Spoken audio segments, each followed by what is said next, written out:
to speak briefly to the issue of the banks and the music venue and this business that's going on with the city and the mayor and rezoning and all these other things that are occurring. I've learned certainly from not just news accounts, but hearing from others about steps that are being taken place potentially by the city at the instruction of the mayor to rezone the banks in ways that will create even more obstacles for the completion of the banks in a joint and collaborative way with the city.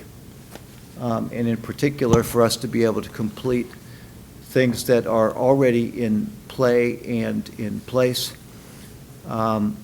We all know that that the county has done everything it can and everything that should be required of it. The city's changing the rules of the game now, is what's going on. But we've done everything that we can in order to be able to move forward with construction of the music venue at the banks. If the city continues in the path that it is pursuing, it's going to further delay the onset of construction. Certain contracts will not be able to be let. All that's going to mean is, again, more delay, more loss of jobs, more loss of revenues, more loss of foot traffic at the banks, more loss of everything that everybody that's already at the banks and has been asking for us to do, to get done. And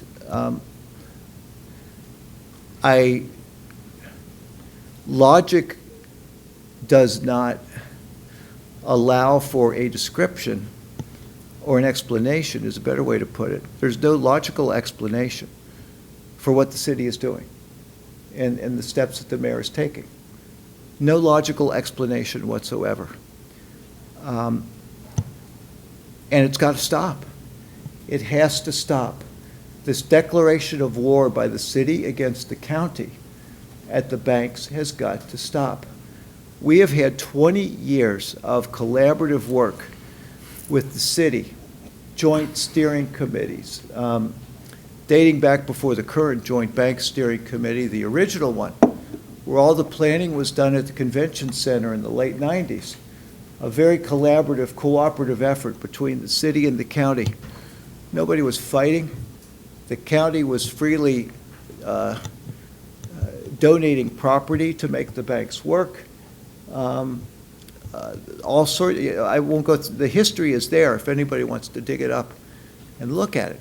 And then in 2007, in an historic 11-month time period, the city and the county got together after 7 years of false starts and missed starts and no starts at the banks, and the city and the county got together. And in particular, Mark Mallory, with the support of the council, and I, as president of the board, with the support of our full commission, which at the time was David Pepper and Pat DeWine, and we all got together, and in 5 months after the start of 2007, we had inked a deal with the developer that had eluded us and evaded us up until that point in time, repeatedly. And then 6 months thereafter, at a joint session of, historic joint session of the city and the county at the National Underground Railroad Freedom Center, we had a unanimous execution of the joint city-county development agreement for the banks. And that agreement has stood the test of time. It has led to the most amazing undertaking and remaking of prime real estate in a metropolitan area in the country, starting at the height of the recession, when nothing like that was going on anywhere else at all. We have collaborated, we have worked together, we have shared expenses. The agreement lays everything out with the division of costs and revenues. It was a fair deal. then. It has been a fair deal throughout. It is a fair deal today. And this got to be careful of my choice of words here. This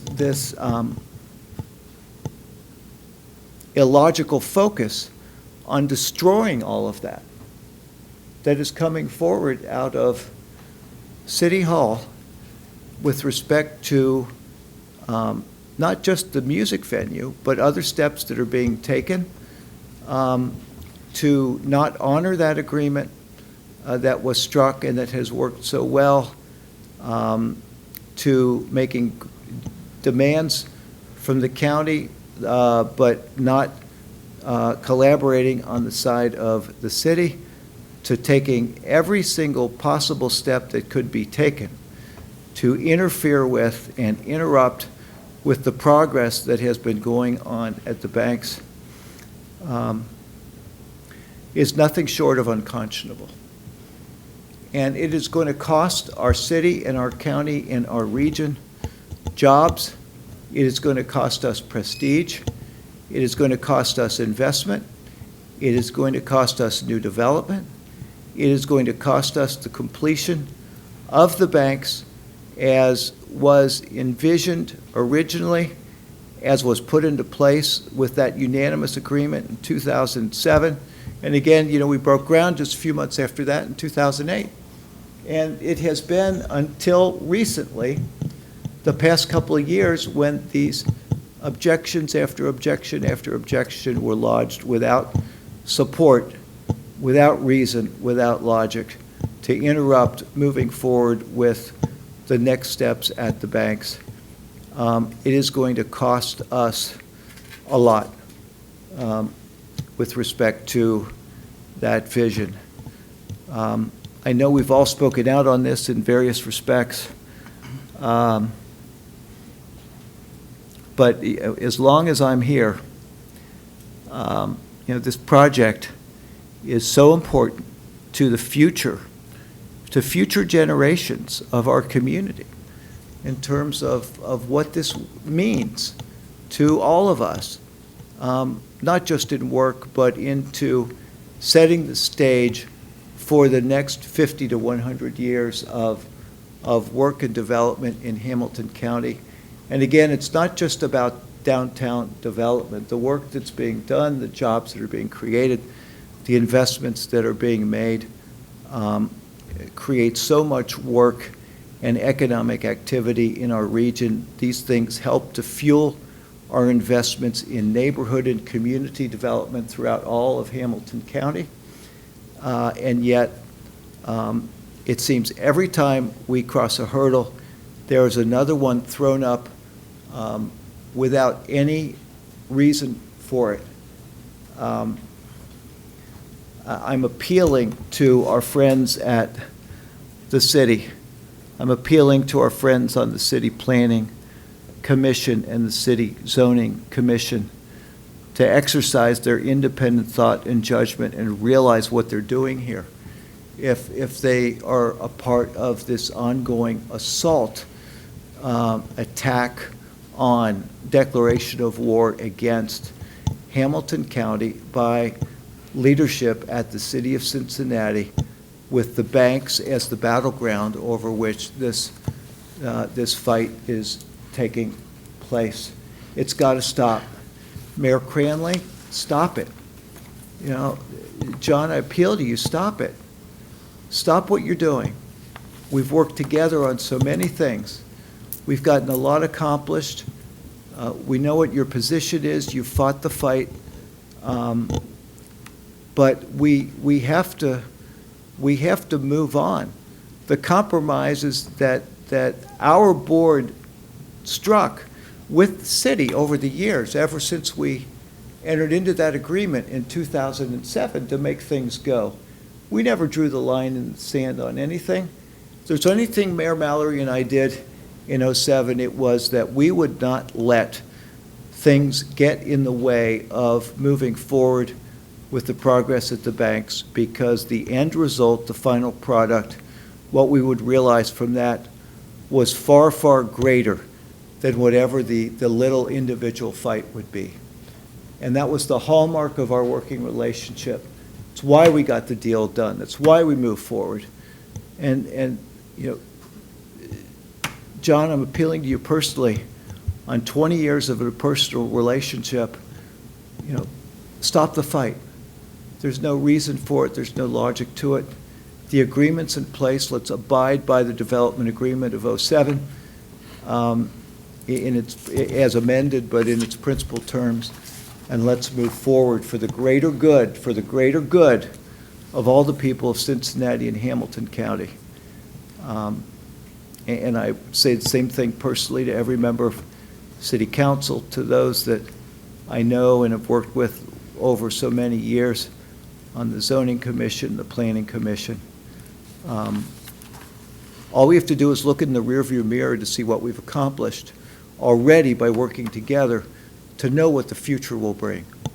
And it's time to look forward and not to draw or to take unreasonable positions at this point. Let's come together and move forward for the greater good. That's all I've got to say on that right now. But it's got to stop. Thank you. And we will miss you when you are gone from our commission. That we will deal with that, and I know have comments at another time. Sure, but your sage advice and your historical perspective are really, really important to the work that we are doing, Todd. So thank you for those comments. Thank you, Todd. So I am going to move that we go into executive session. We've got two. Executive session pursuant to RC Section 121.22G2 for property acquisition. And in well, let's do that one first. So I'll move that we go into that executive session. Second. Yes? Yes. Yes. And an exec session pursuant to RC Section 121.22G2 for property acquisition. Second. Yes? Yes. Yes. Thank you.